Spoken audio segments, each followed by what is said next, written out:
എന്നെ ശ്രദ്ധിക്കുന്ന എല്ലാ പ്രിയപ്പെട്ടവർക്കും പ്രത്യേക സ്നേഹവന്ദനം അറിയിക്കുന്നു. വിവിധ സമയങ്ങളിലും വിവിധ സ്ഥലങ്ങളിലും എന്നെ ശ്രദ്ധിക്കുന്ന എല്ലാ പ്രിയപ്പെട്ടവരെയും ദൈവം ധാരാളമായി അനുഗ്രഹിക്കട്ടെ. ഒരിക്കൽ കൂടി എൻ്റെ പ്രത്യേക സ്നേഹവന്ദനത്തെ അറിയിക്കുന്നു.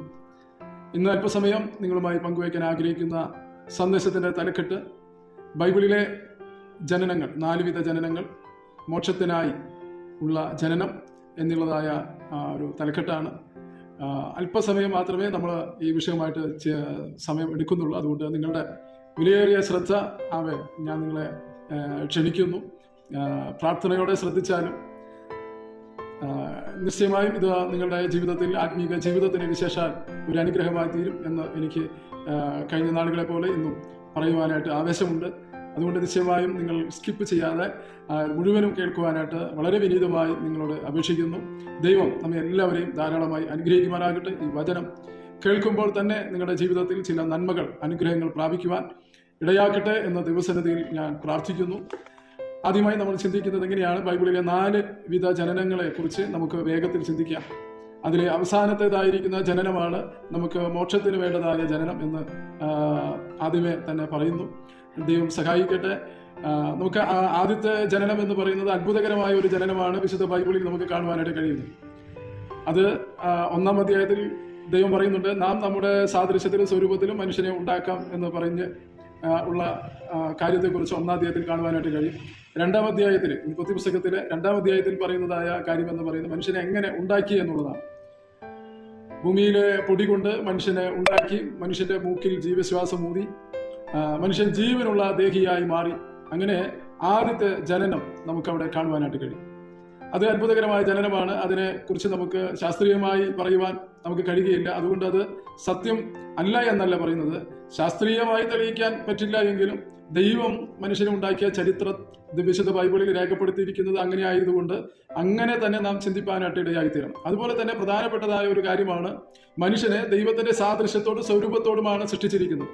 എന്നാൽ പിശാച് വന്ന് പറഞ്ഞ കാര്യം നിങ്ങൾക്ക് എല്ലാവർക്കും വളരെ നന്നായി അറിയാവുന്ന കാര്യമാണ്. തിന്നരുതാത്ത പഴം നിങ്ങൾ തിന്നാൽ നിങ്ങൾ ദൈവത്തെ പോലെ ആകുമെന്ന് പറയുവാനായിട്ട് ഇടയായിത്തീരും. എന്നെ കേൾക്കുന്ന പ്രിയപ്പെട്ടവരെ, ദൈവത്തെ പോലെയാണ് ദൈവം നമ്മെ സൃഷ്ടിച്ചത്. എന്നാൽ പിശാച് എന്ത് ചെയ്തു? വളരെ കൗശലപൂർവ്വം ദൈവത്തെ അവിശ്വസിക്കുവാൻ തക്കവണ്ണം ഒരു വ്യാജം പറയുവാനായിട്ട് ഇടയായി. അതിൽ അവർ വിശ്വസിക്കുവാൻ, ഹവ്വ വിശ്വസിച്ച് ആ പഴം തിന്നുവാനൊക്കെ ഇടയായി തീർന്നു. ഉടനെ അവർ നഗ്നരെന്ന് അറിയുവാനായിട്ട് ഇടയായി തീർന്നു. പിശാച് പറഞ്ഞ് കണ്ണു തുറക്കും, നിങ്ങൾ ദൈവത്തെ പോലെ ആകുമെന്നാണ്. അപ്പം ഈ പഴം തിന്ന സമയത്ത് നഗ്നരായി തീർന്നു.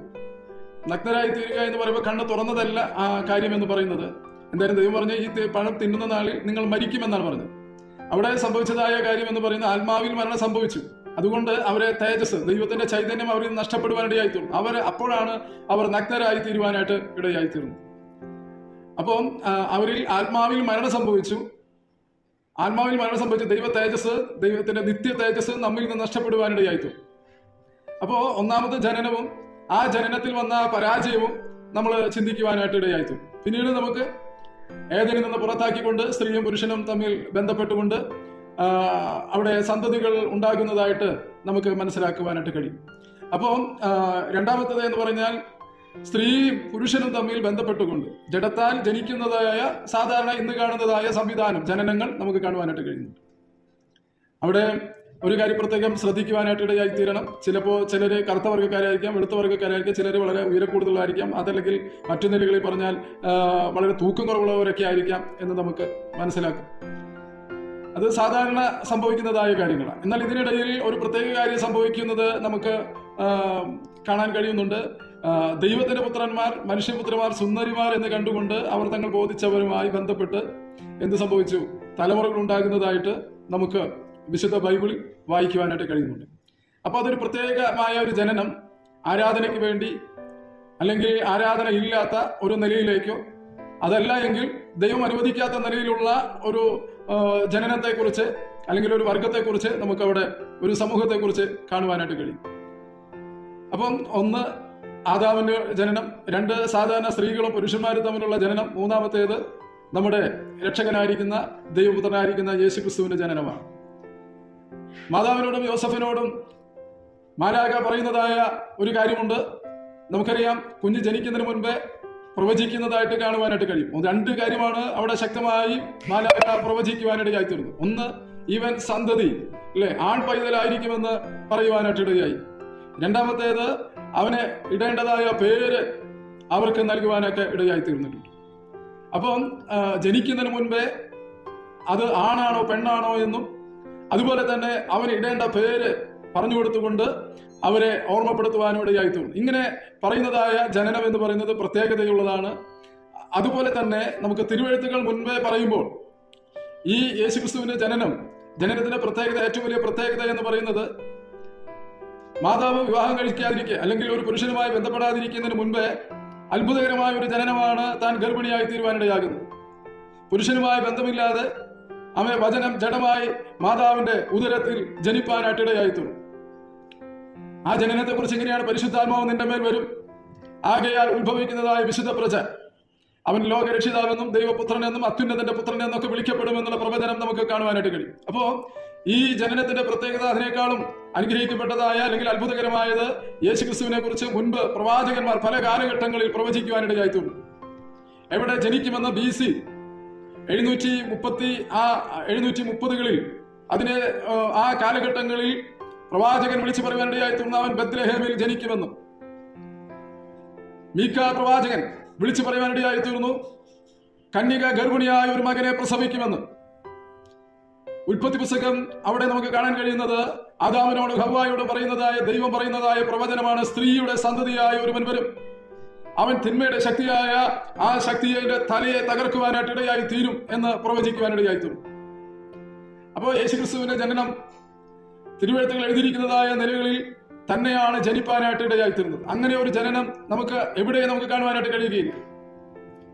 മറ്റു പല പുസ്തകങ്ങളിലൊക്കെ കാണുവാനായിട്ട് കഴിഞ്ഞിട്ടുണ്ട് പല ജനനങ്ങൾ. എന്നാൽ മുന്നേ കൂട്ടി പ്രവചിച്ചിട്ട് പറഞ്ഞതായ ഇത്ര വിശദീകരിച്ചിരിക്കുന്നതായ ഒരു ജനനം നമുക്ക് കാണുവാനായിട്ട് കഴിയുന്നില്ല.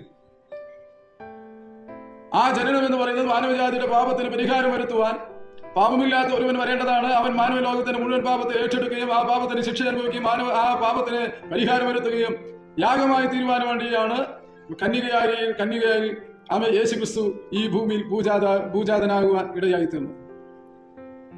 അപ്പോൾ നമ്മൾ പറഞ്ഞു വന്നതായ ജനനത്തിൽ മൂന്നാമത്തേതായ ജനനം യേശുവിനെ കുറിച്ചിട്ടുള്ള ജനനമാണ്. ഇനി നാലാമത്തേതായ ജനനം എന്ന് പറയുന്നത് ഇതുവരെയും ആദ്യത്തെ അത്ഭുതകരമായ ജനനമാണ്. പിന്നത്തേത് ജഡത്താലുള്ള ജനനമായിരുന്നു. മൂന്നാമത്തേത് പരിശുദ്ധാത്മാവിനാൽ മറിയയിൽ ഭൂജാതനായി തീർന്ന യേശുക്രിസ്തുവാണ്. നാലാമത്തെ ജനനം എന്ന് പറയുന്നത് യോഹന്നാന്റെ സുവിശേഷം 3-ാം അധ്യായത്തിൽ പറയുന്ന ഒരു ജനനമുണ്ട്, പുതുജനനം അല്ലെങ്കിൽ വീട്ടുജനനം അല്ലെങ്കിൽ ഇംഗ്ലീഷിൽ ബോൺ അഗെയിൻ എന്ന് പറയുവാനിടയായിത്തീരും. ആ ജനനത്തെ കുറിച്ച് പറയുന്നത് ഇങ്ങനെയാണ്: ഇങ്ങനെ ജനിച്ചില്ല എങ്കിൽ ആരും സ്വർഗരാജ്യത്തിൽ കടക്കുകയില്ല. അപ്പോ ഈ ജനനം ജനിച്ചവരാണ് സ്വർഗരാജ്യത്തിലേക്ക് പ്രവേശിക്കുവാനായിട്ട് ഇടയായിത്തീരുക. നമുക്ക് പല നിലകളിലൊക്കെ ഇതിനെ വ്യാഖ്യാനിക്കുന്ന ഒത്തിരി ആളുകളെ നമുക്ക് കാണുവാനായിട്ട് കഴിയും. ആ പഴയ രീതിയിൽ നിന്നൊക്കെ മാറിയ മതി. എന്നാൽ ദൈവത്തിന്റെ വചനം പറയുന്ന കാര്യം എന്ന് പറയുന്നത്, ഈ ജനനം എന്ന് പറയുന്നത് പരിശുദ്ധാത്മാവിനാൽ ഒരുവൻ ജനിക്കുവാനിടയായി തീരണം. യോഹന്നാന്റെ സുവിശേഷം 3-ാം അധ്യായത്തിൽ പറയുന്നത് ജഡത്താൽ ജനിക്കുന്ന ജഡം, അതായത് മനുഷ്യനാൽ ജനിക്കുന്ന സ്ത്രീ പുരുഷൻ തമ്മിൽ ജനിക്കുന്നത് ഒരു ജഡമായി തീരുന്നു, മനുഷ്യനായി തീരുന്നു. ദൈവത്തിന്റെ ആത്മാവിനാൽ ജനിക്കുന്നത് ആത്മാവാകുന്നു എന്നാണ് അവിടെ ബൈബിൾ നമ്മെ പഠിപ്പിക്കുന്നത്.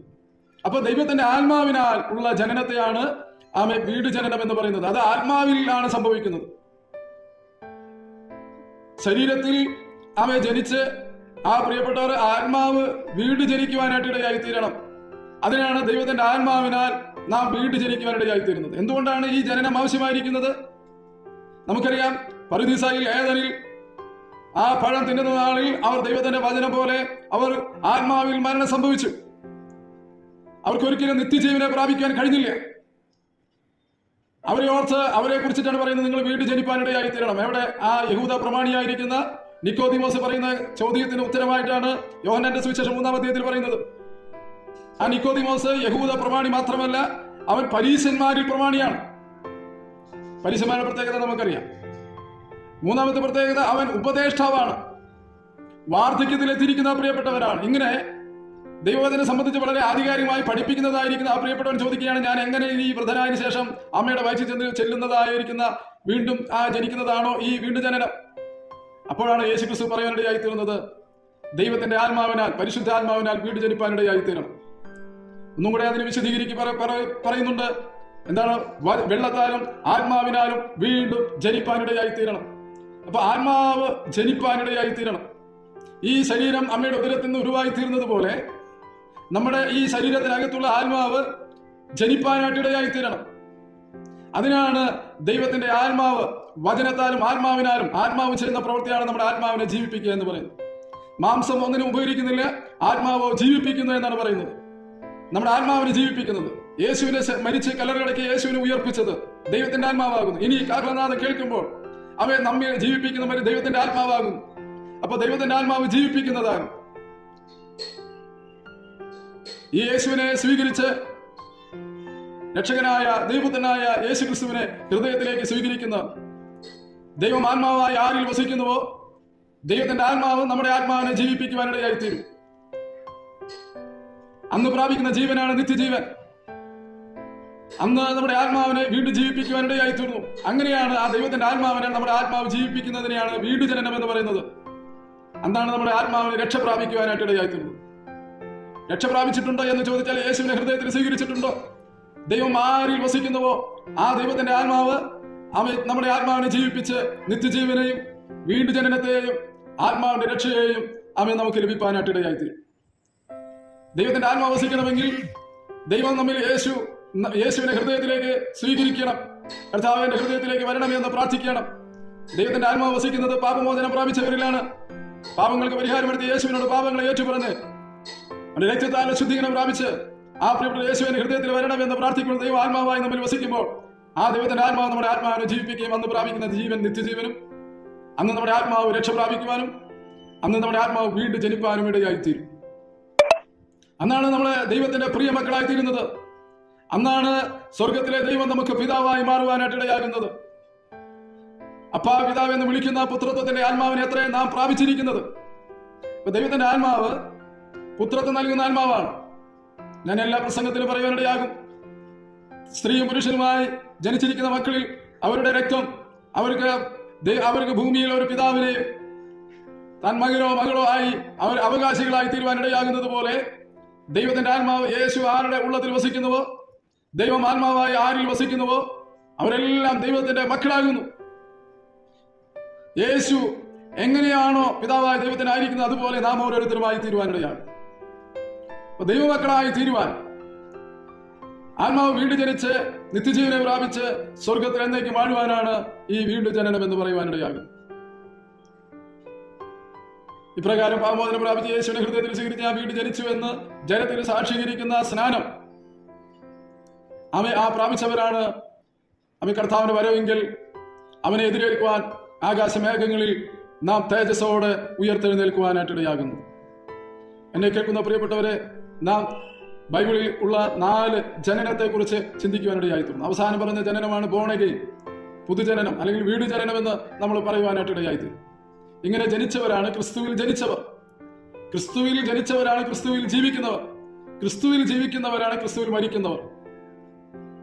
അവരാണ് RIP, റെസ്റ്റ് ഇൻ പീസ്, അവർ വിശ്രമത്തിലേക്ക് പ്രവേശിക്കുന്നത്. എന്നെ കേൾക്കുന്ന പ്രിയപ്പെട്ടവരെ, ക്രിസ്തുവിൽ ജനിച്ചാൽ ക്രിസ്തുവിൽ ജീവിക്കണം. ക്രിസ്തുവിൽ ജീവിച്ചാൽ ക്രിസ്തുവിൽ അവർ മരിക്കുവാനായിട്ട് ഇടയാകും. അപ്പൊ എന്നെ കേൾക്കുന്ന പ്രിയപ്പെട്ട, ക്രിസ്തുവിൽ എങ്ങനെ ജീവിക്കുവാനായിട്ട് കഴിയും? ആദ്യത്തെ പ്രസംഗമായിരിക്കുന്ന പത്രോസിന്റെ പ്രസംഗമുണ്ട്. പത്രോസിന് ശേഷം ശിഷ്യന്മാർ കൂടെ എഴുന്നേറ്റ് നിന്ന് പ്രസംഗിക്കുമ്പോൾ പറയുന്ന കാര്യം കേട്ടവർ വിശ്വസിച്ചു. ഞങ്ങൾ ഇനി എന്ത് ചെയ്യണം? അവരോട് പറഞ്ഞു, നിങ്ങൾ എന്ത് ചെയ്യണം? ഒന്നാമത്തേത്, പാപങ്ങളെ കുറിച്ച് മാനസാന്തരം ഉണ്ടാകണം. അവർ എന്ത് ചെയ്യണം? സ്നാനപ്പെടുവാനിടയാകണം. 3, പരിശുദ്ധാത്മാവിനെ പ്രാപിക്കുവാനിടയാകണം. 4, വേർപെട്ട് നിൽക്കുവാനിടയാകണം. 5 കൂട്ടായ്മ ആചരിക്കണം. അപ്പം നുറുക്കുവാനിടയാകണം. പ്രാർത്ഥന കഴിക്കാനായിട്ട് ഇടയാകണം. അങ്ങനെ ആദ്യത്തെ പ്രസംഗത്തെ നമുക്ക് 7 8 ഭാഗങ്ങളാക്കി നമുക്ക് കൂടുതൽ വിശദീകരിച്ച് പഠിക്കുവാനായിട്ട് ഇടയാകും. അവരാണ് ക്രിസ്തുവിൽ ജീവിക്കുന്നവർ. അവരാണ് ക്രിസ്ത്യാനികൾ. യേശുവിൽ വിശ്വസിച്ചുകൊണ്ട് പിന്നെ വെല്ലോണം ഇഷ്ടം പോലെ അവൻ നമ്മുടെ ചുറ്റുപാടുകൾക്ക് അനുസരിച്ച്, പാരമ്പര്യം അനുസരിച്ച് അവനെ ജീവിക്കുന്ന ഒരു അനുഭവമല്ല.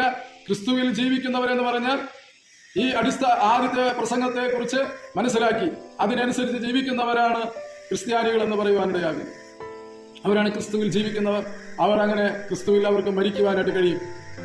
അവരാണ് പ്രധാന ദൂതന്റെ ശബ്ദത്തോടും കാഹളത്തോടും അവൻ കർത്താവിന്റെ ഗംഭീരനാദത്തോടെയൊക്കെ ആകാശമേഘങ്ങളിലേക്ക് കർത്താവ് ഇറങ്ങി വരുമ്പോൾ ജീവനോടിരിക്കുന്നവരും മുമ്പേ മരിച്ചവരും ഉയർത്തെഴുന്നേറ്റ് കർത്താവിനെ അവൻ എതിരേൽക്കുവാനായി മേഘങ്ങളിലേക്ക് എടുക്കപ്പെടുവാനിടയാകും.